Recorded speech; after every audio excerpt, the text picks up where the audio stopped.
You think time passes. You feel it, don't you? Seconds ticking by, minutes slipping away, hours vanishing into yesterday. You age, things decay, the universe marches forward. Time flows like a river, carrying you from past through present into future. That's what you think. But what if I told you that everything you believe about time is wrong? Not slightly wrong, completely, fundamentally, embarrassingly wrong, and the real nature of time is so strange, so alien to human intuition, that even after I explain it, part of your brain will refuse to accept it. Let's start simple. What is time? Go ahead, try to define it. You can't, can you? You know what a clock is. You know what later means. But time itself, it's like trying to grab smoke. Here's what most people do. They point at a watch and say, that's time. No, that's a machine, a mechanical device that counts oscillations, a pendulum swinging, a quartz crystal vibrating, a cesium atom oscillating. The machine counts these repetitions and displays a number. But the counting isn't time. The oscillations aren't time. They're just events, physical processes, regular, predictable, useful for measurement, but not time itself. So if time isn't what clocks measure, what is it? This is where your brain starts to fight back. You have this deep intuition that time is fundamental, that it's woven into the fabric of reality, that even if you removed everything, every atom, every particle, every bit of energy from the universe, time would still tick forward. Empty space, empty time, still progressing, still flowing, wrong, completely wrong. Time doesn't exist without change. If nothing in the universe changes, if no particles move, no fields fluctuate, no energy transfers, then time has no meaning. You can't define a second without something physical to mark it. The swing of a pendulum, the vibration of an atom. Without these processes, without change, the word time is gibberish. Think about that. Time isn't a container that holds events. Time is the events. It's not a river that flows. It's the label we stick on the sequence of changes. First this happens, then that happens. We call that ordering time. But the ordering doesn't exist separately from the things being ordered. Imagine you have a deck of cards laid out on a table. Jack, Queen, King. The Jack comes before the Queen. The Queen comes before the King. That's an ordering. But is there some mysterious force called order that makes them line up that way? No. The order is just a description of how they're arranged. Time is like that. It's a description of how events are arranged, not a force that arranges them. Now here's where it gets weird. You think time passes at the same rate everywhere. 1 second per second, right? A clock on Earth ticks at the same rate as a clock on Mars, on Jupiter, in another galaxy. It feels obvious. It feels like it must be true. It's not. The rate at which time passes depends on where you are and how fast you're moving. This isn't theory. This isn't speculation. This is measured fact. We've tested it thousands of times. Clocks at different heights tick at different rates. Clocks moving at different speeds tick at different rates. The differences are tiny at human scales, but they're real. And at extreme conditions near black holes or at speeds close to light, the differences become enormous. How is this possible? How can time itself change rate? Because time isn't a universal backdrop. It's not a cosmic metronome ticking the same for everyone. Time is a dimension, like space. And just as space can be stretched and compressed, so can time. Gravity stretches time. Motion compresses it. The geometry of space-time curves and warps, and the rate at which clocks tick changes with it. Let me give you an example. Imagine you're standing still. You're not moving through space. You're just sitting there. But you are moving. You're moving through time. Every second, you advance 1 second into the future. You're traveling through the time dimension at maximum speed. Now imagine you stand up and walk. You're now moving through space. But here's the thing.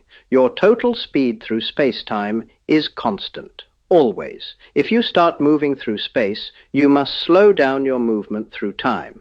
You can't help it. It's automatic. It's geometry. The faster you move through space, the slower you move through time. Your clock slows down. Your aging slows down. Not because the clock is broken, not because biology is affected, because time itself is moving slower for you relative to someone who's stationary.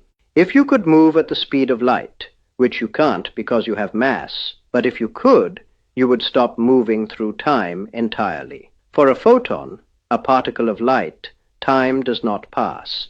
It's born and absorbed in the same instant from its own perspective. It doesn't experience duration.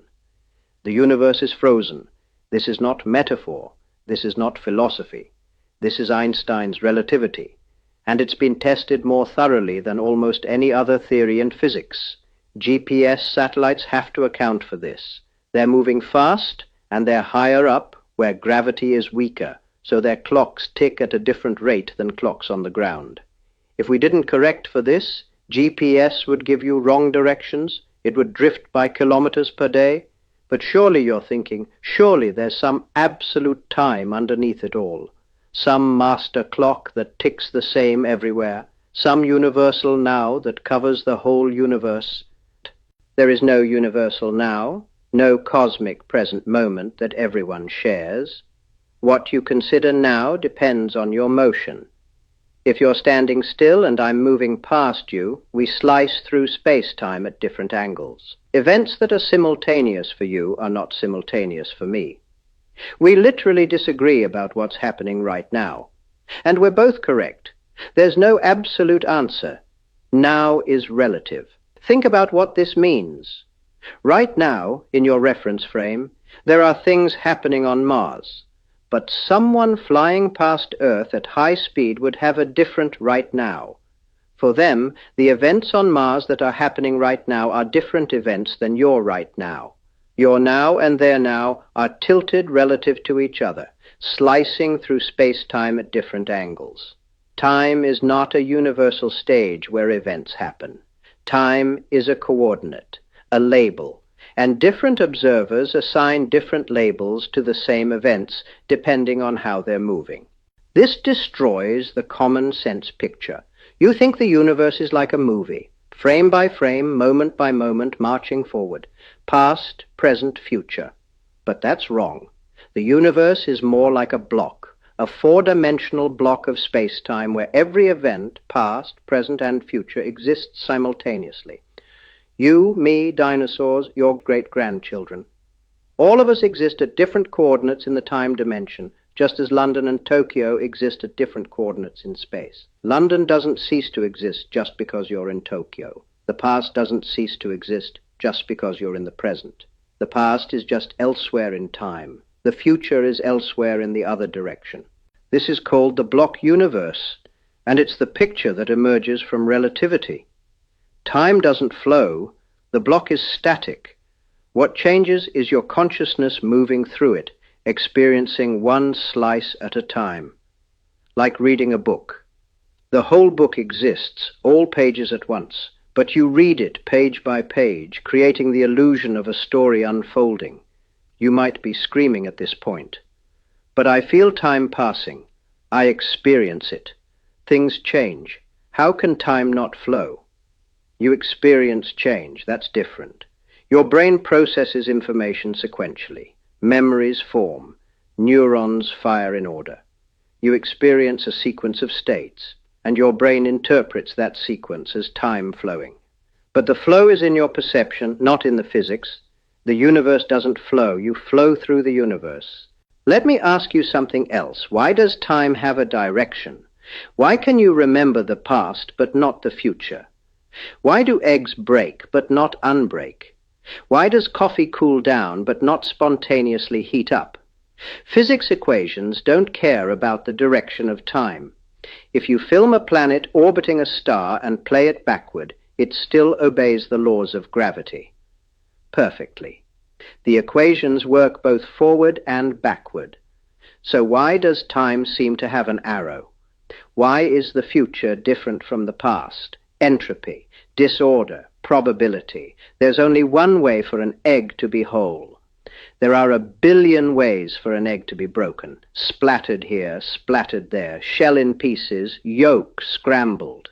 When you drop an egg, it doesn't choose to break. It's just vastly more probable to end up in one of the billion broken states than in the one unbroken state. The universe is constantly moving from organized states to disorganized states simply because there are more disorganized states available. More ways to be messy than tidy.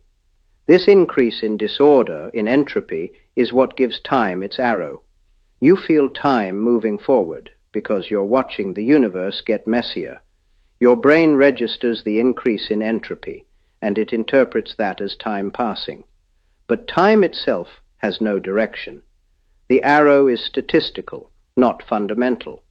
If you could somehow reverse every particle in the universe, flip all the velocities, the universe would run backward perfectly. The physics would work. But it would look absurd to you because your brain, your memories, your sense of causation, all of these are built on entropy increasing.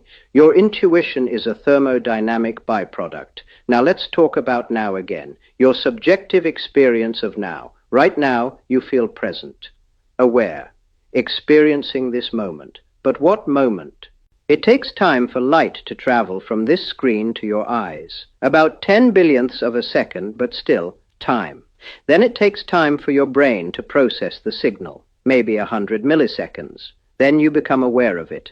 By the time you consciously experience now, it's already the past. You're living on a delay. Your brain hides this from you. It backdates your experience, stitches together signals that arrived at different times, smooths everything out. It creates the illusion of a coherent present moment. But it's an illusion. Your now is a constructed fiction, a moving window about 3 seconds wide where your brain blends past and slightly less past into something that feels immediate. So when you experience the present moment, you're not experiencing what's happening now. You're experiencing your brain's best guess at what happened a moment ago, edited for continuity, packaged as now. Here's something even stranger. Time might not even be fundamental. At the deepest level, at the quantum level where space-time itself might break down into something more basic, time might not exist at all. Some theories suggest that time emerges, that at the smallest scales there's no such thing as time, no sequence, no duration, just a timeless quantum state. And time only appears when you zoom out, when you look at large collections of particles, when thermodynamics and entropy kick in. Time might be like temperature, meaningless for individual particles, but a useful concept for big groups. We don't know if this is true. We're still figuring it out. But the possibility is there. The thing you experience most immediately, most undeniably, the flow of time, might be an emergent illusion, a useful fiction your brain tells you, a consequence of living in a universe with entropy. Let me bring this back to something concrete. You started reading this a few minutes ago. You feel like time has passed since then, and in a sense it has. Your brain has processed information, memories have formed, entropy has increased, the universe has shuffled toward disorder. But the passing isn't something time did. It's something you did. You moved through space-time. You traced a path from one set of coordinates to another. Time didn't carry you. You traveled. And here's the beautiful, terrifying thing. The path you're on, the sequence of moments you're experiencing, it's already laid out. In the block universe picture, your entire life, from birth to death, exists as a four-dimensional path through space-time, a world line. Every moment you've experienced, every moment you will experience, it's all there. Does this mean free will is an illusion? That's the wrong question. That's a philosopher's question. The physicist's question is, does the future exist? And the answer from relativity is yes. It exists just as much as the past. It's just located at a different coordinate, but you don't experience it all at once. Your consciousness is local. It exists at one point on your world line, moving along it, experiencing one slice at a time. You don't know what's ahead because your knowledge is limited to where you've been, not where you're going. The map exists, but you can only see the part you've walked. Let me tell you something that should blow your mind. According to relativity, For someone moving fast enough relative to you, your future already exists in their past. They're moving through space-time at such an angle that there now includes your tomorrow, not as a prediction, as a fact, as something that has already happened in their reference frame. Your future is someone else's past. Think about that. This is the reality we live in, a reality where time doesn't flow, where now is relative, where past, present, and future coexist, where duration depends on motion and gravity, where the arrow of time is thermodynamic, not fundamental, where the universe is a static block and consciousness is the moving spotlight. Everything you feel about time, everything you intuit, it's wrong, or at least it's limited. It's a useful approximation for navigating a world at human scales and human speeds, but it's not the deep truth. The deep truth is stranger, more mechanical, more geometric, less poetic. Time is not a river, it's a dimension, and dimensions don't flow. You know what's remarkable? That we figured this out at all. We're biological creatures, evolved to hunt and gather on an African savanna. Our brains are optimized for tracking predators and finding food, not understanding the geometry of space-time. Yet somehow, through careful observation and mathematics, we discovered that our intuitions are wrong. We discovered that time is weirder than we ever imagined. And we're still learning, still probing, still finding new surprises. Quantum mechanics adds another layer of strangeness. General relativity adds another. We don't have a complete picture yet. We don't understand how time works at the very smallest scales, near singularities, at the Big Bang. But we've come far. We've learned that time is not what it seems, that the flow is an illusion, that the present is not universal, that the past and future exist just as much as now. This should change how you think about your life. You're not being swept along by time. You're not a leaf on a river. You're a four-dimensional object, a world line, threading through space-time. Every moment of your life exists. It's all there, stretched out, permanent, unchanging in the block. What you call living is just consciousness moving along that world line, experiencing it moment by moment. But the line itself doesn't move. It just is. So when you feel time slipping away, when you worry about wasting time, remember, you're not losing anything. It's all still there. Your childhood, your first kiss, your breakfast this morning, they exist at their coordinates, just as real as this moment. You've just moved past them. The past isn't gone. You're just elsewhere now. And your future, it's waiting, not as a possibility, as a place, a location in space-time you haven't reached yet. You will get there. You're already on the path. Time doesn't pass. You do. And that, strange as it sounds, is what time really is. Not a river, not a flow, just a dimension, just geometry, just the universe being the bizarre, beautiful, mechanical thing it actually is. Once you see it, you can't unsee it. The illusion is broken, the river evaporates, and you're left standing in a static block of space-time, wondering how you ever believed it was moving. Welcome to the real nature of time. It's nothing like you thought, and somehow that makes it more amazing.